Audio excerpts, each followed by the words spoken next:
Hindi ako bratinela o spoiled brat. Ang budget ng Pilipinas ay hawak lang ng 2 tao.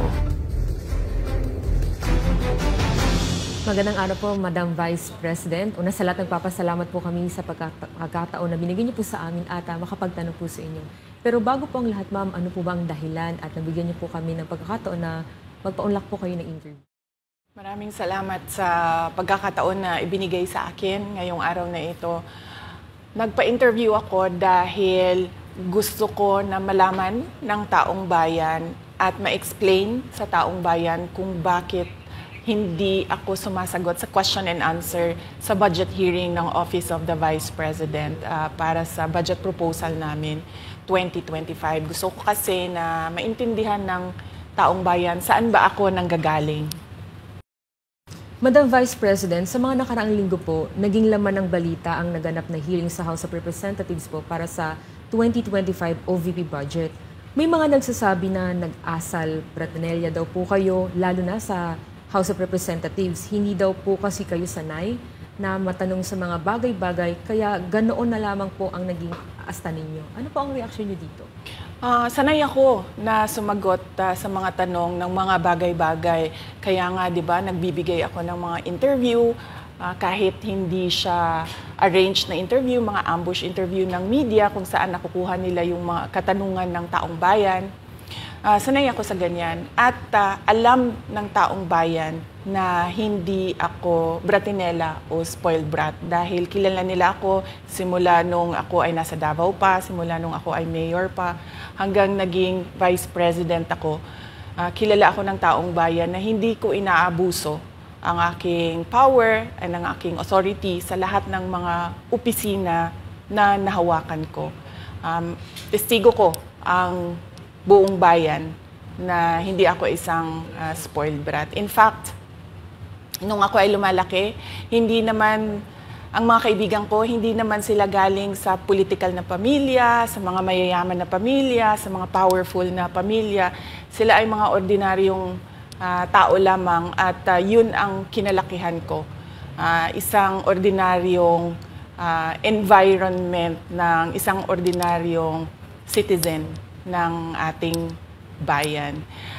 Sa palagay ko, hindi lang sanay ang iilan na mga miyembro ng House of Representatives na hindi nila makuha yung gusto nila at gusto nilang marinig na sagot. At hindi sanay yung mga iilan na mga representatives natin na sinasagot sila sa kanilang mga patutsada. Kaya sa tingin ko, isa din itong parang atake din nila na parang, oh, bratinela yan. Kahit na sumagot naman ako, hindi nga lang sa gusto nila. Kaugnay dyan, Madam Vice President, dito sa budget hearing, naniniwala po ba kayo na may kapangyarihan talaga ang Kongreso na busisiin ang budget po ng bawat ahensya ng gobyerno? Siyempre, oo. Nakalagay yan sa ating saligang batas na ang Kongreso natin ang merong power of the purse. Kaya nga, di ba, merong mga budget hearings at merong pagpasa ng budget mula sa House of Representatives at sa Senado natin, sa Kongreso natin. Kinikilala natin yan. Kaya nga, di ba, pumunta tayo doon sa Senate hearing, pumunta tayo doon sa House of Representatives na hearing dahil nagpresenta tayo ng budget. Ang ginawa ko lang ay sinabi ko, i-forgo namin yung question and answer na parte ng budget hearing.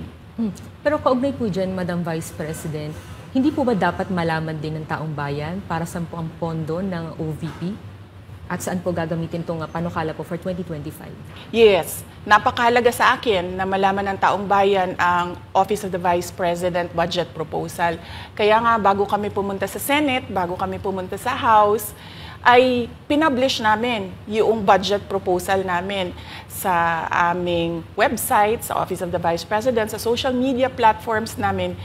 Ginawa namin siyang madaling intindihin ng taong bayan kung saan papunta yung budget proposal ng Office of the Vice President.